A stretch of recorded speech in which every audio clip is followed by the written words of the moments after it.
Seguimos con la quinta parte de Piense y hágase rico.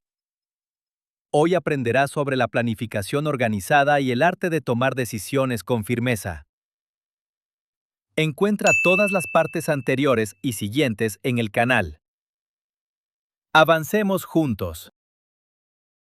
Tal vez Henry Ford tardó demasiado en hacer el cambio, pero la otra cara de la moneda es que su firmeza le permitió ganar una enorme fortuna antes de que fuera necesario modificar el modelo.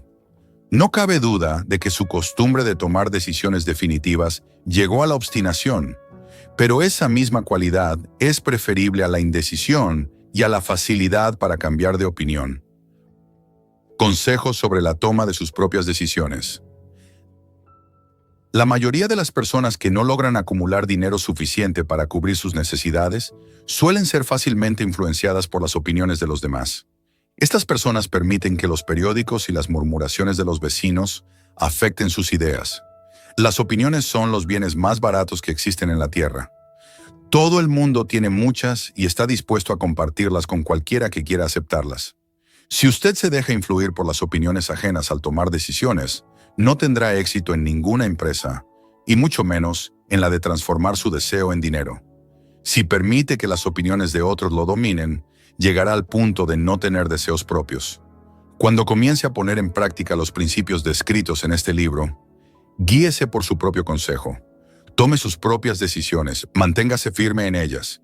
No confíe en nadie más que en los miembros de su equipo de trabajo y asegúrese de haberlos escogido bien, eligiendo únicamente a quienes estén en completa armonía con su propósito y lo apoyen. A menudo los amigos íntimos y familiares pueden convertirse en un obstáculo por medio de sus opiniones, aunque esa no sea su intención. A veces lo hacen incluso a través del ridículo, con la pretensión de ser graciosos. Miles de hombres y mujeres sufren complejos de inferioridad toda su vida porque una persona bien intencionada, pero ignorante, destruyó su confianza en sí mismos mediante opiniones o burlas. Usted tiene un cerebro y una mente propios. Úselos y tome sus propias decisiones. Si necesita hechos o información de otras personas para tomar una decisión, obtenga esos datos con discreción, sin revelar cuáles son sus propósitos. Una de las características de las personas que tienen solo conocimientos elementales o escasos es que intentan dar la impresión de que poseen gran conocimiento. En general, estas personas hablan demasiado y escuchan muy poco. Si desea adquirir el hábito de una toma de decisiones rápida, mantenga los ojos y los oídos bien abiertos y la boca cerrada. Quienes hablan mucho, hacen poco. Si usted habla más de lo que escucha, no solo se privará de oportunidades para acumular conocimientos útiles, sino que también podría poner sus planes y propósitos al descubierto ante personas que lo envidian y que disfrutarán desilusionándolo. Recuerde que cada vez que habla en presencia de alguien que posea una gran abundancia de conocimientos, estará exponiendo el nivel exacto de los suyos o su falta de ellos. La verdadera sabiduría suele destacar por la modestia y el silencio. Tenga en cuenta que cada persona con la que usted se asocie también busca oportunidades para acumular dinero. Si habla con demasiada libertad sobre sus planes, puede sorprenderse al descubrir que alguien más se le adelantó y logró el objetivo que usted se había propuesto alcanzar, utilizando sus propios planes. Por ello, una de sus primeras decisiones debe ser mantener la boca cerrada y los ojos y oídos bien abiertos. Como recordatorio, copie la siguiente frase en letras mayúsculas y colóquela donde pueda verla cada día. Dígale al mundo lo que intenta hacer, pero llévelo a cabo antes de decirlo. Es decir, lo que cuenta son los hechos, no las palabras. Libertad o muerte en una decisión. El valor de toda decisión depende del coraje que se necesite para ejecutarla. Las grandes decisiones que han constituido los fundamentos de la civilización fueron tomadas asumiendo grandes riesgos, muchas veces con la posibilidad de encontrar la muerte. Abraham Lincoln tomó la decisión de promulgar la Declaración de la Emancipación, otorgando libertad a las personas de color en Estados Unidos, a sabiendas de que ese acto le traería miles de enemigos y la oposición de muchos aliados políticos. Sócrates tomó la decisión de beber la cicuta venenosa en lugar de comprometer sus creencias personales. Este fue un acto de gran valentía, pues se adelantó 1000 años a su tiempo y defendió el derecho a la libertad de pensamiento y palabra para las futuras generaciones. El general Robert E. Lee tomó la decisión de apartarse de la Unión y apoyar la causa del Sur, aún sabiendo que podía costarle la vida, así como la de muchos otros. 56 que se arriesgaron a la horca.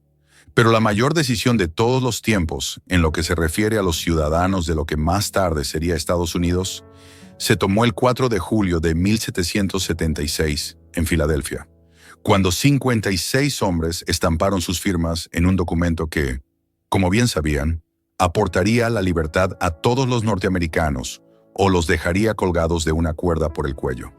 Sin duda alguna, habrá oído hablar de ese famoso documento, aunque tal vez no haya extraído de él la gran lección del logro personal que nos enseña de manera tan sencilla. Muchos recuerdan la fecha en que esa gran decisión fue tomada, pero pocos se dan cuenta del valor que se necesitó para ello.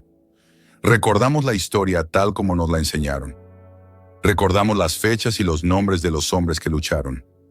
Recordamos Valley Forge y Yorktown. Recordamos a George Washington y a Lord Cornwallis. Pero, en realidad, sabemos muy poco acerca de las fuerzas reales que estaban detrás de estos nombres, fechas y lugares.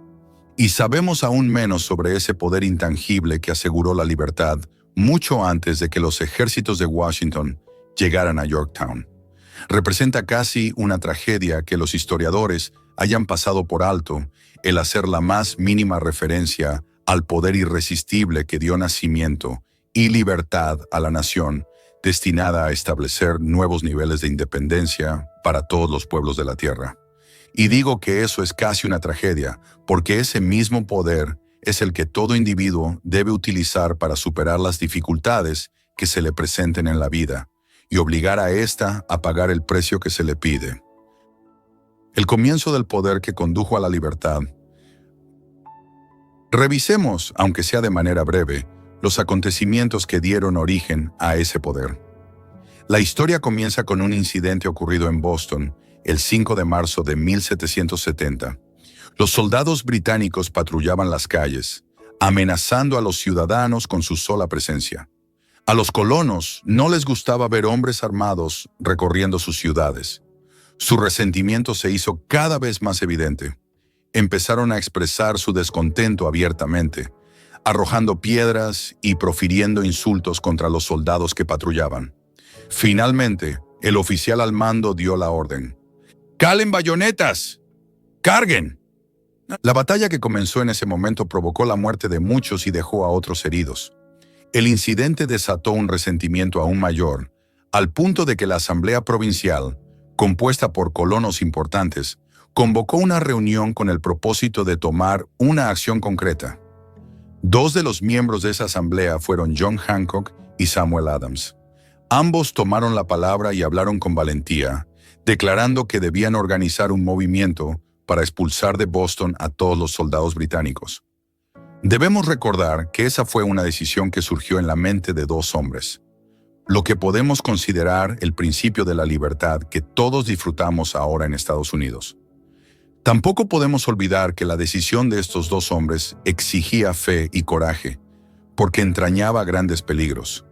Antes de que la asamblea terminara, Samuel Adams fue elegido para visitar al gobernador de la provincia, Hutchinson, con el objetivo de exigir la retirada de las tropas británicas. La petición fue aceptada y los soldados fueron retirados de Boston, pero el incidente no quedó zanjado ahí. Había provocado una situación cuyo desenlace cambiaría el rumbo de toda una civilización. Organización de un equipo de trabajo. Richard Henry Lee jugó un papel importante en esta historia. Él y Samuel Adams mantenían una constante comunicación por correspondencia, compartiendo sus temores y esperanzas sobre el bienestar del pueblo en sus respectivas provincias. De esta práctica, Adams concibió la idea de que un intercambio mutuo de cartas entre las 13 colonias podría ayudar a coordinar esfuerzos para solucionar los problemas que enfrentaban. 2 años después del enfrentamiento con los soldados británicos en Boston, en marzo de 1772, Adams presentó esta idea ante la Asamblea en forma de una moción para establecer un comité de correspondencia entre las colonias. Este comité contaría con corresponsales nombrados en cada colonia, con el propósito de fomentar una cooperación amistosa para la mejora de las colonias de América Británica. Así comenzó la organización de un poder mucho más amplio, destinado a conseguir la libertad para todos los colonos y sus descendientes. El equipo de trabajo se organizó con Adams, Lee y Hancock como sus principales líderes. El comité de correspondencia quedó establecido. Hasta entonces, los ciudadanos de las colonias habían desarrollado una oposición desorganizada contra los soldados británicos, con incidentes similares a los tumultos de Boston. Sin embargo, esas protestas no habían dado resultados. Sus agravios individuales no habían sido consolidados bajo un equipo de trabajo unido. Ningún grupo de personas había puesto sus corazones, mentes, almas y cuerpos en una decisión concreta para resolver, de una vez por todas, el conflicto con los británicos, hasta que Adams, Hancock y Lee comenzaron a trabajar juntos. Mientras tanto, los británicos tampoco permanecieron de brazos cruzados. Ellos también planificaron estrategias y formaron equipos de trabajo propios, con la ventaja de contar con dinero y un ejército organizado. Una decisión que cambió la historia. La corona británica nombró a Gage como gobernador de Massachusetts, en reemplazo de Hutchinson. Uno de los primeros actos del nuevo gobernador fue intentar detener la oposición de Samuel Adams mediante el temor. Para ello envió al coronel Fenton como mensajero con el propósito de hacerle una propuesta. La conversación entre el coronel Fenton y Samuel Adams refleja la intensidad del momento. Coronel Fenton: he sido autorizado por el gobernador Gage para asegurarle, señor Adams, que el gobernador ha sido dotado de amplios poderes para conferirle a usted tantos beneficios como le sean satisfactorios. Intento de soborno para comprar la lealtad de Adams. Si abandona usted su oposición a las medidas del gobierno, el gobernador le aconseja que no continúe disgustando a su majestad. Su conducta lo hace acreedor a los castigos previstos en una ley de Enrique Owino, por la cual se puede enviar a Inglaterra a las personas para que allí sean juzgadas por traición o encarceladas a discreción del gobernador de una provincia. Pero si usted cambia su línea política, no solo obtendrá grandes ventajas personales, sino que también estará en paz con el rey. Samuel Adams tenía que escoger entre dos caminos: cesar en su oposición y recibir recompensas personales por ello, continuar en la lucha y arriesgarse a ser ahorcado. Evidentemente, había llegado el momento en que Adams se veía obligado a tomar una decisión que podía costarle la vida. Adams insistió en que el coronel Fenton, bajo palabra de honor, le transmitiría al gobernador su respuesta, repitiendo con toda exactitud las mismas palabras que él le dijera. La contestación de Adams fue: dígale al gobernador Gage que confío desde hace mucho tiempo en estar en paz con el Rey de Reyes. Ninguna consideración personal me inducirá a abandonar la justa causa de mi país. Y dígale al gobernador Gage que Samuel Adams le aconseja que no continúe insultando los sentimientos de un pueblo exasperado. Cuando el gobernador Gage recibió la cáustica respuesta de Adams, montó en cólera y promulgó una proclama en la que se decía: el abajo firmante, en nombre de su majestad, ofrece y promete su más gracioso perdón a todas aquellas personas que a partir de ahora abandonen las armas y regresen a los deberes propios de súbditos pacíficos. Las únicas excepciones del beneficio de tal perdón son Samuel Adams y John Hancock, cuyas ofensas, de naturaleza demasiado flagrante, no admiten otra consideración que la de un adecuado castigo. Podríamos decir que tanto Adams como Hancock se encontraban en dificultades. La amenaza del airado gobernador obligó a los dos hombres a tomar otra decisión, igualmente peligrosa. Convocaron una apresurada reunión de sus más fieles seguidores. Una vez todos estuvieron presentes, Adams cerró la puerta con llave, se la metió en el bolsillo y les informó que era imperativo organizar un congreso de los colonos, y que nadie abandonaría aquella habitación hasta que se hubiera tomado la decisión de convocar dicho congreso. A este anuncio siguió una gran excitación. Algunos sopesaron las posibles consecuencias de tal radicalismo. Otros expresaron graves dudas en cuanto a la prudencia y la conveniencia de una decisión tan definitiva, que desafiaba claramente a la corona. Encerrados en aquella habitación, había dos hombres inmunes al temor, ciegos ante la posibilidad del fracaso: Hancock y Adams. Gracias a la influencia de sus mentes, los demás fueron inducidos a aceptar que se debían establecer acuerdos, a través del Comité de Correspondencia, para convocar el primer Congreso Continental, que se celebraría en Filadelfia el 5 de septiembre de 1774. Vale la pena recordar esa fecha. Es mucho más importante que la del 4 de julio de 1776. Si no se hubiera tomado la decisión de convocar un Congreso Continental, tampoco se hubiese llevado a cabo la firma de la Declaración de Independencia. Antes de que la primera reunión del nuevo Congreso se celebrara, otro líder, que se encontraba en otra parte del país, se hallaba profundamente enfrascado en la tarea de publicar una sucinta exposición de los derechos de la América británica. Se trataba de Thomas Jefferson, de la provincia de Virginia, cuyas relaciones con Lord Dunmore, representante de la corona en Virginia, eran tan tensas como las de Hancock y Adams con su gobernador. Poco después de que se publicara sucinta exposición de los derechos, Jefferson fue informado de que había la orden de perseguirlo por alta traición contra el gobierno de Su Majestad.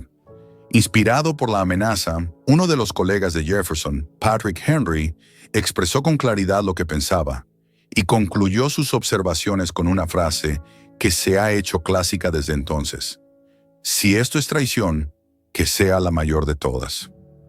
Fueron hombres como estos los que, sin poder, sin autoridad, sin ejército y sin dinero, tomaron asiento en una solemne consideración del destino de las colonias, dando inicio así a la apertura del primer Congreso Continental, que continuaron celebrando cada 2 años hasta que, el 7 de junio de 1776, Richard Henry Lee se levantó, se dirigió a la presidencia y, ante el asombro de la asamblea, presentó la siguiente moción: Caballeros, presento la moción de que estas colonias unidas son, y deben ser por derecho, estados libres e independientes, absueltos de toda alianza con la corona británica, y que toda conexión política entre ellos y el país del Reino Unido está disuelta, y así debe quedar. La asombrosa moción de Lee fue discutida con tanto fervor y durante tanto tiempo que él empezó a perder la paciencia. Finalmente, después de días de discusiones, volvió a ocupar el estrado de oradores y declaró, con una voz clara y firme: Señor presidente, hace días que llevamos discutiendo este tema. Es el único recurso de acción que podemos seguir. ¿Por qué entonces retrasarlo más? ¿Por qué continuar deliberando? Que este día feliz dé nacimiento a una república americana, que se levante, no para devastar y conquistar, sino para restablecer el reino de la paz y de la ley. Antes de que se votara su moción, Lee fue llamado a Virginia debido a una grave enfermedad familiar, pero antes de marcharse, dejó la causa en manos de su amigo Thomas Jefferson, el cual le prometió luchar hasta que se cumpliera una acción favorable. Poco después, el presidente del Congreso, Hancock, nombró a Jefferson presidente de un comité que se dedicaría a redactar la Declaración de Independencia. El comité trabajó mucho y muy duramente en la redacción de un documento que, cuando fuera aceptado por el Congreso y firmado por cada uno de los congresistas, significaría una condena de muerte para todos los firmantes en el caso de que las colonias perdieran en la lucha que, sin lugar a dudas, estallaría entre ellas y el Reino Unido. Se redactó el documento y la versión original del mismo fue leída el 28 de junio ante el Congreso. Durante varios días se discutió, alteró y preparó su redacción definitiva. El 4 de julio de 1776, Thomas Jefferson se levantó ante la asamblea y, sin el menor temor en su voz, leyó la decisión más trascendental jamás escrita sobre papel. Cuando en el curso de los acontecimientos humanos se hace necesario que un pueblo disuelva los lazos políticos que lo han conectado con otro y asuma, entre los poderes de la tierra, el estado separado e igual a que las leyes divinas y naturales le dan derecho, un respeto decente por las opiniones de la humanidad exige que ese pueblo declare las causas que lo impelen a la separación. Cuando Jefferson hubo terminado de leer, se votó la aprobación del documento, que fue aceptado, y después los 56 hombres presentes lo firmaron. Cada uno de ellos ponía en juego su propia vida con la decisión de estampar su firma en aquel papel. Gracias a esa decisión, una nación surgió a la existencia, una nación destinada a aportar para siempre a la humanidad el privilegio de tomar sus propias decisiones. Al analizar los acontecimientos que condujeron a la Declaración de Independencia, podemos estar convencidos de que esta nación, que ahora ostenta una posición de respeto y poder entre todos los demás países del mundo, fue el fruto de la decisión de un equipo de trabajo compuesto por 56 hombres. Observe bien el hecho de que su decisión fue lo que aseguró el éxito a los ejércitos de Washington, porque el espíritu de esa decisión estaba en el corazón de cada uno de los soldados que lucharon con él, y sirvió como un poder espiritual que no reconoce lo que es el fracaso. Observe también, y para mayor beneficio personal, que el poder que dio la libertad a esta nación es el mismo poder que todo individuo ha tenido que utilizar para alcanzar su autodeterminación. Este poder está hecho a partir de los principios descritos en este libro. No resulta difícil detectar en la historia de la Declaración de Independencia al menos 6 de estos principios: deseo, decisión, fe, perseverancia, equipo de trabajo y planificación organizada. Sepa lo que quiere y en general lo conseguirá. A través de toda esta filosofía se encontrará la sugerencia de que el pensamiento, apoyado por un fuerte deseo, tiene una tendencia a transformarse en su equivalente físico. Tanto en esta historia como en la de la organización de la United States Steel Corporation, se encuentra una descripción perfecta del método mediante el cual el pensamiento produce esta asombrosa transformación. En su búsqueda del secreto del método, no espere milagro alguno, porque no lo hallará. Solo encontrará las eternas leyes de la naturaleza. Esas leyes están disponibles para toda aquella persona que tenga la fe y el valor suficientes para utilizarlas. Pueden ser empleadas bien para aportar libertad a una nación o bien para acumular riquezas. Quienes toman decisiones con rapidez y de un modo definitivo, saben muy bien lo que quieren y, en general, lo consiguen. Los líderes en todos los campos de la vida son personas que deciden con rapidez y firmeza. Esa es la razón principal por la que se han convertido en líderes. El mundo tiene la costumbre de abrir paso al hombre cuyas palabras y acciones muestran que sabe a dónde se dirige. La indecisión es un hábito que suele aparecer en la juventud. El hábito adquiere permanencia a medida que el joven pasa por la escuela, el instituto e incluso la universidad, sin una definición de propósito. El hábito de la indecisión acompaña al estudiante cuando inicia el trabajo que elige hacer, si es que lo elige. En general, el joven que acaba de terminar sus estudios busca cualquier trabajo. Acepta el primero que se le ofrece, porque ha caído en el hábito de la indecisión. 98 de cada 100 personas que trabajan en la actualidad, a cambio de un salario, ocupan los puestos en los que están, porque les faltó la firmeza de decisión necesaria para planificar el alcanzar un puesto determinado, así como el conocimiento acerca de cómo elegir al patrono. La firmeza de decisión exige siempre valor, y a veces incluso mucho valor. Los 56 hombres que firmaron la Declaración de Independencia pusieron sus vidas en juego cuando decidieron estampar sus firmas en aquel documento. La persona que toma la firme decisión de conseguir un puesto de trabajo determinado y de que la vida le pague el precio que pide, no pone en juego su vida con esa decisión. Lo único que se juega es su libertad económica. La independencia financiera, la riqueza, un negocio deseable o un buen puesto profesional no se encuentran al alcance de la persona que descuida o rechaza la expectativa, la planificación y la exigencia de esas mismas cosas. El que desea obtener riquezas, con el mismo espíritu con el que Samuel Adams deseó obtener la libertad para las colonias, seguro que terminará por acumular una gran fortuna. Perseverancia, el esfuerzo sostenido necesario para mover la fe. El octavo paso hacia la riqueza, La perseverancia es un factor esencial para el procedimiento de transformar el deseo en su equivalente monetario. El fundamento de la perseverancia es la fuerza de voluntad. Cuando la fuerza de voluntad y el deseo se combinan adecuadamente, forman una asociación irresistible. En general, los hombres que acumulan grandes fortunas son conocidos como fríos, a veces como despiadados incluso. A menudo son mal interpretados. Lo que tienen es fuerza de voluntad, que ellos combinan con la perseverancia, utilizando ambas cosas para apoyar sus deseos y asegurarse así el logro de sus objetivos. La gran mayoría de la gente está preparada para echar por la borda sus objetivos y propósitos, abandonándolos a la primera señal de oposición o desventura. Unos pocos continúan, a pesar de todas las oposiciones, hasta que los alcanzan. Es posible que no exista ninguna connotación heroica en el concepto de perseverancia, pero esa cualidad es para el carácter de un hombre lo que el carbón para el acero. En general, la formación de una gran fortuna implica la puesta en práctica de los 13 factores de esta filosofía. Todos aquellos que acumulan dinero tienen que comprender estos principios. Han de aplicarlos con perseverancia. Su test de perseverancia. Si usted está siguiendo lo que se dice en este libro con la intención de aplicar los conocimientos que comunica, su primera prueba en cuanto a su nivel de perseverancia se la encontrará cuando empiece a seguir los 6 pasos descritos en el segundo capítulo.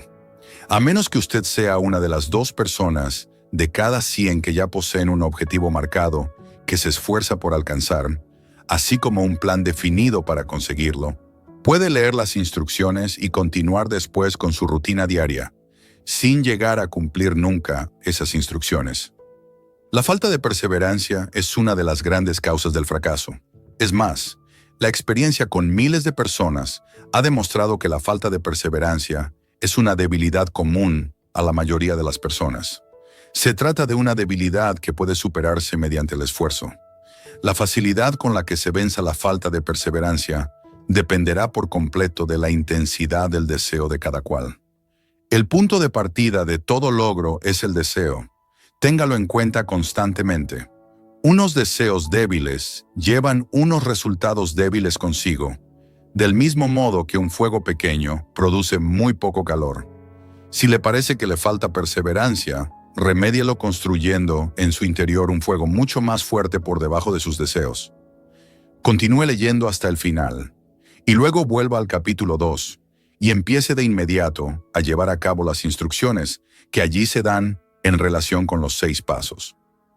La avidez con la que siga esas instrucciones indicará con claridad lo mucho o lo poco que desea acumular dinero. Si descubre que se siente indiferente, le aseguro que no ha adquirido todavía la conciencia del dinero que debe poseer, antes de poder estar seguro de acumular una fortuna. Las fortunas gravitan hacia los hombres cuyas mentes han sido preparadas para atraerlas con la misma seguridad con que el agua gravita hacia el océano. Narpe Dowden. Si llega a la conclusión de que su perseverancia es débil, centre su atención en las instrucciones contenidas en el capítulo sobre el poder. Rodéese de un equipo de trabajo y podrá desarrollar la perseverancia a través de los esfuerzos cooperativos de los miembros de ese grupo de personas. Encontrará más instrucciones para el aumento de la perseverancia en los capítulos sobre la autosugestión y la mente subconsciente. Siga las instrucciones perfiladas en esos capítulos hasta que la naturaleza del hábito transmita a su mente subconsciente una imagen clara del objeto de su deseo. A partir de ese punto, ya no se verá obstaculizado por la falta de perseverancia. Su mente subconsciente actúa continuamente, tanto si usted está despierto como si duerme. ¿Tiende usted a la conciencia del dinero o a la conciencia de la pobreza? No le serán de ningún valor los esfuerzos espasmódicos u ocasionales para aplicar las reglas. Si desea obtener resultados, tiene que aplicar todas las reglas hasta que esa aplicación se haya convertido en un hábito fijo. De ninguna otra forma podrá desarrollar la necesaria conciencia del dinero. La pobreza es atraída hacia la persona cuya mente es favorable a ella, mientras que el dinero es atraído hacia la que se ha preparado deliberadamente para atraerlo, y según las mismas leyes. La conciencia de la pobreza se apoderará de la mente que no se ocupe de la conciencia del dinero. Una conciencia de la pobreza se desarrolla sin aplicación consciente de hábitos favorables a la misma. La conciencia del dinero, en cambio, se ha de crear, a menos que uno haya nacido con ella. Comprenda el completo significado de las afirmaciones que se hacen en el párrafo anterior, y habrá entendido la importancia de la perseverancia en la acumulación de una fortuna. Si no existe perseverancia, se verá derrotado, incluso antes de que haya empezado. Con la perseverancia, seguro que ganará. Si alguna vez ha experimentado una pesadilla, se dará cuenta del valor de la perseverancia. Se encuentra usted en la cama, medio despierto, con la sensación de estar a punto de ahogarse. No se siente capaz de volverse de lado ni de mover un solo músculo. Se da cuenta de que tiene que recuperar el control de su cuerpo. A través de un esfuerzo perseverante de fuerza de voluntad, se las arregla al fin para mover los dedos de una mano. Mientras continúa con el movimiento de los dedos, extiende su control a los músculos de un brazo hasta que pueda levantarlo. Luego, de la misma manera, consigue el control del otro brazo. A continuación, logra controlar los músculos de una pierna y luego de la otra. Por último, y con un supremo esfuerzo de voluntad, recupera el control completo de su sistema muscular y entonces logra escapar de su pesadilla. El truco se ha efectuado paso a paso. ¿Cómo librarse de la inercia mental? Es posible que le sea necesario librarse de su inercia mental. Debe hacerlo mediante un procedimiento similar, con movimientos lentos al principio, para luego aumentar poco a poco su velocidad, hasta recuperar un control completo sobre su voluntad. Sea perseverante, sin que importe la lentitud con que se mueva al principio. Con la perseverancia llegará el éxito. Si selecciona con cuidado a su equipo de trabajo, encontrará en él a una persona por lo menos que le ayudará en el desarrollo de la perseverancia. Algunos hombres que han acumulado grandes fortunas lo hicieron impulsados por la necesidad. Desarrollaron el hábito de la perseverancia porque fueron impulsados por las circunstancias y tuvieron que llegar a ser perseverantes. Quienes han cultivado el hábito de la perseverancia parecen disfrutar de una especie de seguro contra el fracaso. No importan las veces que se vean derrotados, siempre terminan por subir el último peldaño de la escalera. A veces parece como si existiera un guía oculto, cuya tarea consistiera en poner a prueba a los hombres por medio de toda clase de experiencias descorazonadoras. Aquellos que, después de la derrota, se levantan y siguen intentando llegar, terminan por lograrlo. Entonces el mundo entero grita: ¡bravo! Sabía que lo conseguirías. El guía oculto no permite que nadie disfrute de grandes logros sin pasar por la prueba de la perseverancia. Quienes no la superan tampoco llegan a donde quieren llegar. Aquellos que la superan se ven recompensados por su perseverancia. Como compensación a ella, reciben la consecución del objetivo que hubieran estado persiguiendo. Pero eso no es todo. También reciben algo mucho más importante que la compensación material: el conocimiento de que cada fracaso lleva consigo la semilla de una ventaja equivalente. Elévese por encima de sus fracasos.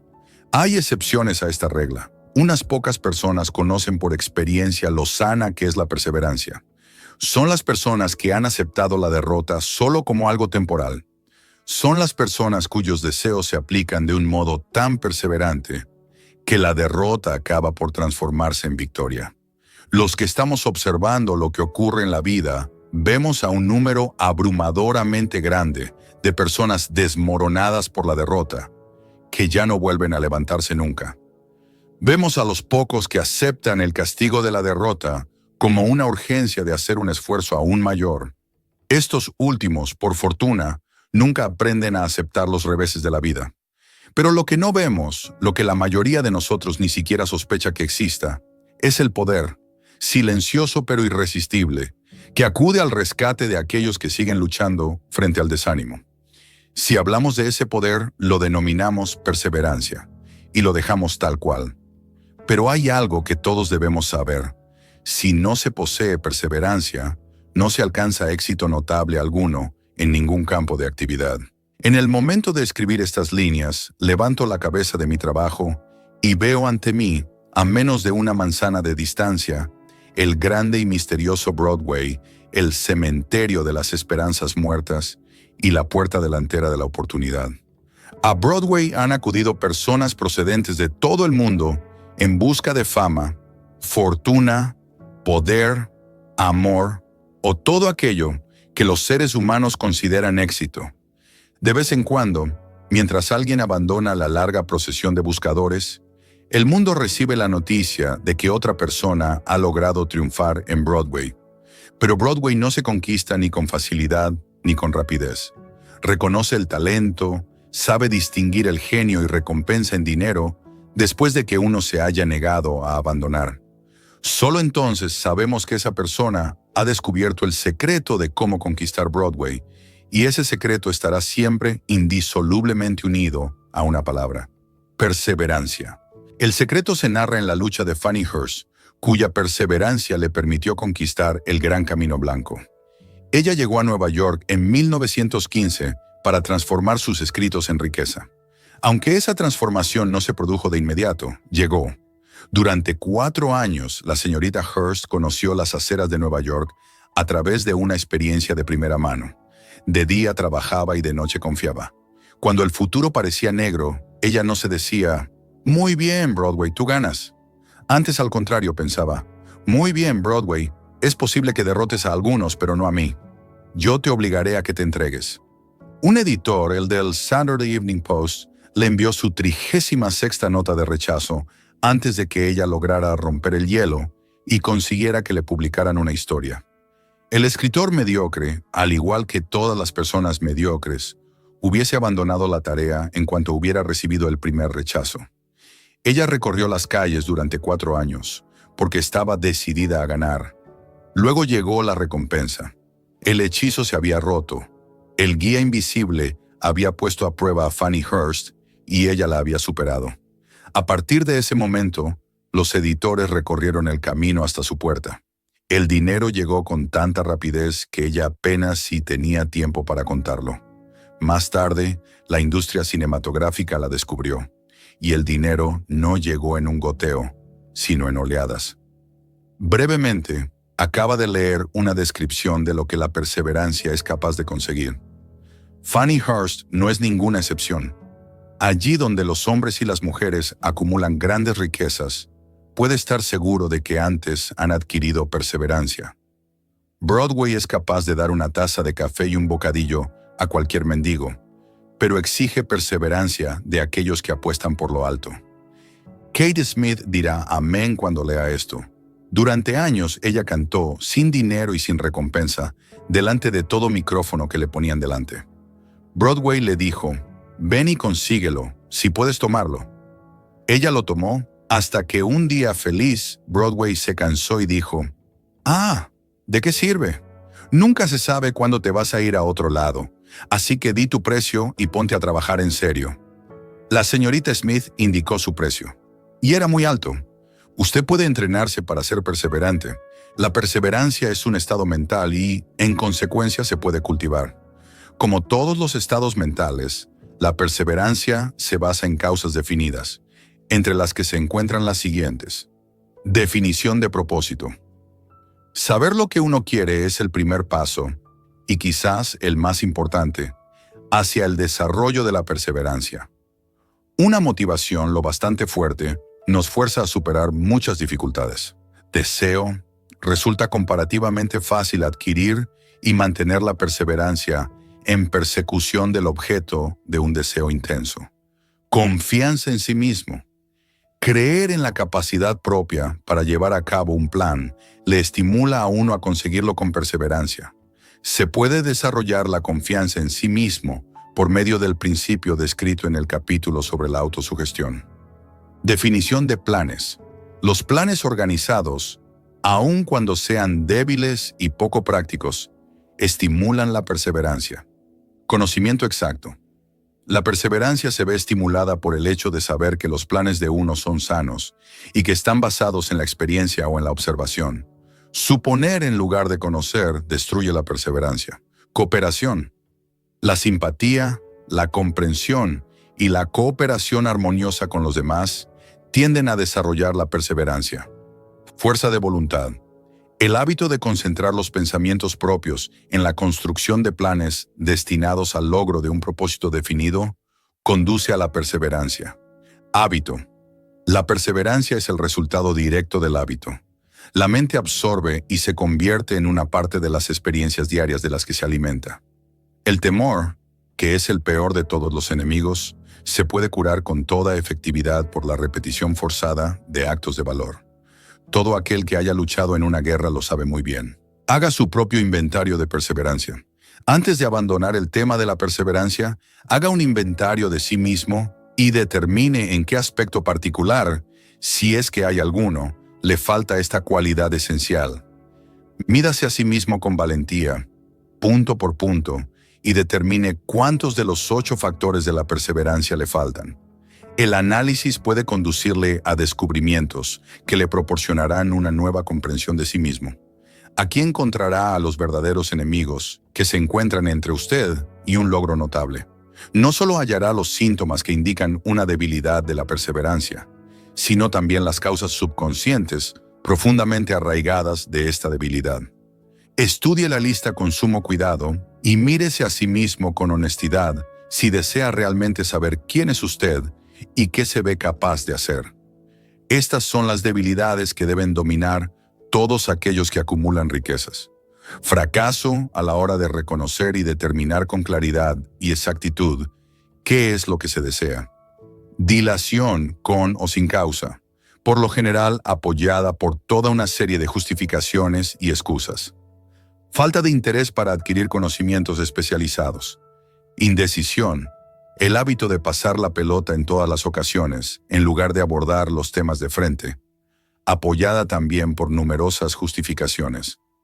Hábito de apoyarse en justificaciones en vez de crear planes definidos para la solución de los problemas. Autosatisfacción. Hay muy poco remedio para esta aflicción y ninguna esperanza para aquellos que la sufren. Indiferencia, habitualmente reflejada en la predisposición al compromiso en todas las ocasiones, antes que afrontar la oposición y luchar contra ella. Hábito de achacar a otros los errores propios y de aceptar las circunstancias desfavorables como algo inevitable. Debilidad de deseo a causa de la negligencia en la elección de los motivos que impelen a la acción. Predisposición e incluso avidez por abandonar la lucha a la primera señal de derrota, basada en uno o en varios de los 6 temores básicos. Falta de planes organizados, expuestos por escrito de forma que puedan ser analizados. Hábito de descuidar el moverse por ideas o de aprovechar la oportunidad cuando se presenta. Desear en lugar de querer. Hábito de alcanzar un compromiso con la pobreza, en lugar de aspirar a la riqueza. Ausencia general de ambición de ser, de hacer, de poseer. Buscar todos los atajos hacia la riqueza, tratando de conseguir sin estar dispuesto a dar un equivalente justo. Lo que suele verse reflejado en el hábito del juego y la tendencia a buscar buenas gangas. Temor a la crítica y fracaso a la hora de crear planes y ponerlos en práctica a consecuencia de lo que otros piensen, hagan o digan. Este enemigo debería estar al principio de la lista, porque, por lo general, existe en la mente subconsciente, donde su presencia no suele ser reconocida. Si teme las críticas, examinemos algunos de los síntomas del temor a la crítica. La mayoría de la gente permite que parientes, amigos y público en general influyan sobre ellos de tal modo que no son capaces de vivir su propia vida debido a su temor a la crítica. Muchas personas cometen un error al casarse, pero aceptan la situación y llevan una vida miserable y desgraciada porque temen a la crítica que les harían si decidieran corregir el error. Cualquiera que se haya sometido a esta forma de temor conoce muy bien el daño irreparable que causa, ya que destruye la ambición y el deseo de conseguir algo. Millones de personas descuidan adquirir una educación adecuada porque, tras haber abandonado los estudios, temen a la crítica. Incontables hombres y mujeres, tanto jóvenes como ancianos, permiten que los parientes echen a pique sus vidas en nombre del deber porque temen a la crítica. El deber no exige a ninguna persona que se someta a la destrucción de sus ambiciones personales y del derecho a vivir su vida a su manera. La gente se niega a correr riesgos en los negocios porque temen a la crítica que se les haría si fracasaran. En tales casos, el temor a la crítica es mucho más fuerte que el deseo de alcanzar el éxito. Demasiadas personas se niegan a establecer objetivos elevados e incluso descuidan el seleccionar una carrera porque temen a la crítica de parientes y amigos, los cuales pueden decir, no aspires tan alto porque la gente pensará que estás loco. Cuando Andrew Carnegie me sugirió que dedicara 20 años a la organización de una filosofía del logro individual, el primer impulso de mi pensamiento fue el temor a lo que la gente pudiera decir. La sugerencia me planteaba un objetivo que iba mucho más allá de todo lo que yo hubiera concebido. Con la rapidez de un rayo, mi mente empezó a buscar justificaciones y excusas, todas las cuales se remontaban al temor inherente a la crítica. Dentro de mí, algo me dijo, no puedes hacerlo. El trabajo es excesivo y exige demasiado tiempo. ¿Qué pensarán tus parientes de ti? ¿Cómo te ganarás la vida? Nadie ha organizado jamás una filosofía del éxito. ¿Qué derecho tienes a pensar que puedes hacerlo? ¿Quién eres tú, en cualquier caso, para apuntar tan alto? Recuerda tu humilde nacimiento. ¿Qué sabes tú acerca de la filosofía? La gente pensará que estás loco, y lo pensaron. ¿Por qué no lo ha hecho otra persona antes que tú? Estas y otras muchas preguntas cruzaron rápidamente por mi mente y exigieron mi atención. Parecía como si, de repente, todo el mundo hubiera vuelto su atención hacia mí, con el propósito de ridiculizarme para que abandonase todo deseo de llevar a cabo la sugerencia del señor Carnegie. Dispuse de una excelente oportunidad, allí mismo, en ese momento, para matar toda ambición antes de recuperar el control sobre mí mismo. Más tarde, después de haber analizado a miles de personas, descubrí que casi todas las ideas nacen muertas y necesitan que se les inyecte el aire de la vida por medio de planes definidos de acción inmediata. La mejor ocasión para cuidar una idea es el momento en que nace. Cada minuto que ésta vive le proporciona una mejor oportunidad de sobrevivir. El temor a la crítica se encuentra en el fondo de la destrucción de la mayoría de las ideas, que nunca alcanzarán la fase de planificación y puesta en práctica. La casualidad se puede hacer a medida. Muchas personas creen que el éxito material es el resultado de casualidades favorables. Hay una parte de verdad en esa creencia, pero quienes dependen por completo de la suerte casi siempre se verán desilusionados, porque pasan por alto otro factor importante que debe hallarse presente antes de que uno pueda estar seguro del éxito. Se trata del conocimiento mediante el que se pueden producir casualidades favorables. Durante la depresión, W. C. Fields, el comediante, perdió todo su dinero y se encontró sin ingresos, sin trabajo y habiendo perdido hasta los medios de ganarse la subsistencia, el vaudeville. Además, contaba con más de 60 años, edad a la que muchos hombres se consideran viejos. Él estaba tan ansioso por conseguir un regreso a los escenarios que incluso se ofreció a trabajar gratis en un nuevo campo, el cine. Además de todos sus otros problemas, se cayó y se hirió en el cuello. Demasiadas cosas, las suficientes como para abandonar el lugar y dejarlo todo. Pero Fields perseveró. Sabía que si continuaba, antes o después, la casualidad se le presentaría. Y lo hizo, pero no la casualidad, sino la perseverancia. Mary Dressler también se encontró en lo más bajo y arruinada. Desaparecido todo su dinero, sin trabajo, cuando tenía unos 60 años. Ella también buscó la casualidad y la encontró. Su perseverancia le produjo un éxito asombroso en el último periodo de su vida, mucho más allá de la edad en que la mayoría de los hombres y de las mujeres han abandonado ya su ambición de conseguir algo. Eddie Cantor también perdió su dinero en el crash de la bolsa de 1929, pero aún le quedaban la perseverancia y el valor. Dotado de estas dos armas, más dos ojos prominentes, se explotó a sí mismo hasta alcanzar unos ingresos de $10,000 semanales. Desde luego, si uno tiene perseverancia, se puede llegar muy lejos, incluso sin muchas de las otras cualidades. La única casualidad en la que se puede confiar es aquella que uno ha sabido labrarse por sí mismo, y eso es algo que se alcanza mediante la aplicación de la perseverancia. El punto de partida siempre es la definición del propósito. Examine a las primeras 100 personas que encuentre. Pregúnteles qué es lo que más desean en la vida, y 98 de ellas le contestarán que no son capaces de decírselo. Si las presiona para que le den una respuesta, algunas de ellas dirán seguridad, otras dinero, unas pocas felicidad, algunas otras fama y poder, otras reconocimiento social, una vida cómoda, habilidad para bailar, cantar o escribir. Pero ninguna de ellas será capaz de definir esos términos, o de ofrecer la menor indicación acerca de la existencia de un plan mediante el que confían alcanzar sus deseos, expresados de una forma tan vaga. Las riquezas no responden a los deseos, solo a planes definidos, apoyados por deseos concretos, alcanzados a través de una constante perseverancia. ¿Cómo cultivar la perseverancia? Hay 4 pasos sencillos que conducen al hábito de la perseverancia. No exigen una gran cantidad de inteligencia ni una educación particular, sino tiempo y esfuerzo mínimos. Los pasos necesarios son un propósito definido, apoyado por un ardiente deseo de cumplirlo. Un plan definido, expresado en una acción continua. Una mente cerrada a toda influencia y desánimo negativos, incluyendo las sugerencias negativas de parientes, amigos y conocidos. Una alianza amistosa con una persona o más, capaz de animar a uno a seguir adelante con el plan y con el propósito. Estos 4 pasos son esenciales para el éxito en todos los ámbitos de la vida. Todo el propósito de los 13 principios de esta filosofía consiste en permitirle a uno dar estos 4 pasos de forma que se conviertan en un hábito. Son los pasos mediante los que uno puede controlar su propio destino económico. Son los pasos que conducen a la libertad y a la independencia de pensamiento.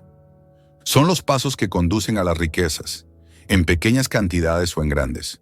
Son los pasos que conducen al poder, la fama y el reconocimiento mundial. Son los 4 pasos que garantizan casualidades favorables. Son los 4 pasos que convierten los sueños en realidades físicas. Son los 4 pasos que conducen al dominio del temor, el desánimo y la indiferencia. Hay una magnífica recompensa para todos aquellos que aprenden a dar estos 4 pasos. El privilegio de escribir lo que ha de ser la propia vida y de conseguir que ésta proporcione lo que se le pide. ¿Cómo vencer las dificultades? ¿Cuál es el poder místico que da a los hombres de perseverancia la capacidad para dominar las dificultades? ¿Acaso la cualidad de la perseverancia despierta en la mente de uno alguna forma de actividad espiritual, mental o química que le permite el acceso a fuerzas sobrenaturales? ¿Es que la inteligencia infinita se pone del lado de la persona que prosigue la lucha, aun después de que la batalla se ha perdido, a pesar de que todo el resto del mundo esté del lado opuesto? Estas y otras muchas preguntas similares surgían en mi mente a medida que observaba a hombres como Henry Ford, que, empezando desde abajo, construyó un imperio industrial de enormes proporciones, contando al principio con poco más que una gran perseverancia. O como Thomas A. Edison, que, con menos de 3 meses de haber asistido a la escuela, se convirtió en el principal inventor mundial y consiguió que la perseverancia se transformara en el fonógrafo, la cámara de cine y la bombilla incandescente, por no referirnos a otro medio centenar de inventos muy útiles. Tuve el feliz privilegio de analizar tanto al señor Edison como al señor Ford, año tras año, durante un largo periodo de tiempo. En consecuencia, dispuse de la oportunidad de estudiarlos de cerca, de modo que hablo por conocimiento personal cuando digo que no encontré en ninguno de ellos cualidad alguna, excepto la perseverancia, que explicara ni siquiera remotamente la gran fuente de la que sus logros procedían. Cuando se lleva a cabo un estudio imparcial de los profetas, los filósofos, los hombres que producen milagros y los líderes religiosos del pasado, se llega a la inevitable conclusión de que la perseverancia, la concentración del esfuerzo y la definición del propósito fueron las grandes fuentes que les permitieron alcanzar sus logros. Consideremos, por ejemplo, la extraña y fascinante historia de Mahoma. Analicemos su vida, comparémosla con la de hombres de grandes logros en esta era actual de la industria y las finanzas, y observaremos que todos ellos tienen un rasgo común destacado: la perseverancia. Si está muy interesado en el estudio del extraño poder que proporciona potencia a la perseverancia, lea la biografía de Mahoma, en especial la escrita por Esad Bey. El siguiente y breve extracto del libro, publicado por Thomas Sugar en el Herald Tribune, le ofrece una visión previa de lo mucho que les espera a quienes se tomen el tiempo de leer la historia completa de uno de los ejemplos más asombrosos del poder de la perseverancia conocido por la civilización. Mahoma fue un profeta, pero jamás hizo milagros. No fue un místico, no poseía una educación formal, no inició su misión hasta que cumplió los 40 años, cuando anunció que era el mensajero de Dios, portador de la palabra de la religión verdadera. Fue ridiculizado y tachado de lunático. Los niños se burlaban de él y las mujeres le arrojaban basura. Fue desterrado de su ciudad natal, la Meca, y sus seguidores fueron privados de sus bienes mundanos y enviados al desierto tras él. Después de haber predicado durante 10 años, no tenía nada que mostrar excepto destierro, pobreza y ridículo. Sin embargo, antes de que otros 10 años transcurrieran, se había convertido en el dictador de toda Arabia, en gobernante de la Meca y en la cabeza de un nuevo mundo religioso que, con el tiempo, se extendería hasta el Danubio y los Pirineos, antes de agotar el impulso que él le proporcionó. Ese impulso fue de 3 clases: el poder de las palabras, la eficacia de la oración y el parentesco del hombre con Dios. Su carrera nunca tuvo sentido. Mahoma nació en una familia empobrecida de la Meca. Como esta ciudad era un cruce de caminos del mundo, hogar de la piedra mágica llamada la Kaaba, gran centro comercial y punto clave de las rutas de caravanas, los niños eran enviados al desierto para ser criados por los beduinos. De ese modo, Mahoma obtuvo fortaleza y salud de la leche de madres nómadas y experimentadas. Atendió a las ovejas y no tardó en ser contratado por una viuda rica como jefe de sus caravanas. Viajó a diversas partes del mundo oriental, habló con hombres de distintas creencias y observó el declive de la cristiandad, dividida en sectas en guerra entre sí. Cuando tenía 28 años, Khadija, la viuda, lo miró con favor y se casó con él. Su padre se hubiera opuesto al matrimonio, pero ella lo emborrachó y logró que diera su bendición. Durante los 12 años siguientes, Mahoma vivió como un comerciante rico, respetado y astuto. Luego comenzó a deambular por el desierto y un día regresó con el primer verso del Corán, diciéndole a Khadija que el arcángel Gabriel se le había aparecido y le había dicho que él sería el mensajero de Dios. El Corán, la palabra revelada por Dios, fue lo más cercano a un milagro que Mahoma hizo en toda su vida. No había sido poeta ni tenía el don de la palabra. Sin embargo, los versos del Corán, tal y como él los recibió y recitó con fidelidad, eran superiores a cualquier otro escrito por los poetas de las tribus. Para los árabes, el don de la palabra era el mayor de todos los dones, y el poeta era todopoderoso. El Corán afirmaba que todos los hombres eran iguales ante Dios, que el mundo debía ser un estado democrático, el Islam. Esta herejía política, junto con su deseo de destruir los 360 ídolos de la plaza de la Kaaba, le valió el destierro. Los ídolos atraían a las tribus del desierto a la Meca, y eso significaba comercio. Los mercaderes de la Meca, con quienes Mahoma había hecho negocios, se volvieron contra él. Entonces se retiró al desierto y demandó la soberanía sobre el mundo entero. El auge del Islam comenzó. Del desierto surgió una llamarada que no se extinguiría. Un ejército democrático, luchando como una unidad, dispuesto a morir sin pestañear. Mahoma había invitado a judíos y cristianos a unírsele, porque no estaba creando una nueva religión, sino llamando a todos los creyentes en un solo Dios a unirse en una sola fe. Si los judíos y cristianos hubieran aceptado su invitación, el Islam habría conquistado el mundo entero. Pero no fue así. Ni siquiera aceptaron su innovación de introducir la guerra humana. Cuando los ejércitos del profeta entraron en Jerusalén, no mataron a una sola persona a causa de su fe. En cambio, siglos después, cuando los cruzados tomaron la ciudad santa, no perdonaron la vida de ningún musulmán, hombre, mujer o niño. Los cristianos, sin embargo, adoptaron una idea musulmana: el lugar de aprendizaje, la universidad, el poder del trabajo en equipo, la fuerza impulsora, el noveno paso hacia la riqueza. El poder es esencial para el éxito en la acumulación de riqueza. Los planes son inertes e inútiles si no se dispone del poder suficiente para transformarlos en acción. Este capítulo describe el método mediante el cual un individuo puede obtener y aplicar poder. Es posible definir el poder como conocimiento organizado e inteligentemente dirigido. El poder, tal y como se utiliza el término aquí, se refiere al esfuerzo organizado, suficiente para permitir a un individuo transformar el deseo en su equivalente monetario. El esfuerzo organizado se produce a través de la coordinación del esfuerzo de dos o más personas que trabajan para alcanzar un fin determinado en un espíritu de armonía. El poder es necesario para lograr la acumulación de dinero y también para conservarlo una vez ha sido adquirido. Averigüemos cómo se puede adquirir el poder. Y con esto termina la parte 5. Recuerda, planificar sin actuar es igual a estancarse.